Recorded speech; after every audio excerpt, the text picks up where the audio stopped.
లక్ష్మణుడి మరణానికి కారణం రాముల వారేనా? ఒక్కసారి ఒక ప్రకాశవంతమైన ముని శ్రీరాముని వద్దకు వచ్చాడు. మన మాటలను ఎవ్వరూ వినకూడదు. భంగం కలిగిస్తే శిక్ష తప్పదు. రాముడు లక్ష్మణుడిని కాపలా పెట్టాడు. నేనే కాలపురుషుడిని. ఓ ప్రభు, మీ అవతారం ముగిసే సమయం వచ్చింది. ఈలోపు దుర్వాసముని రాముడిని కలవడానికి వచ్చాడు.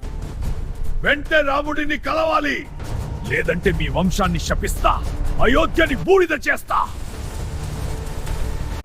రాజ్యం కాపాడటానికి లక్ష్మణుడు ఆజ్ఞను ఉల్లంఘించి లోనికి వెళ్ళాడు. ధర్మం తప్పకూడదని రాముడు లక్ష్మణుడిని రాజ్య బహిష్కరణ చేశాడు.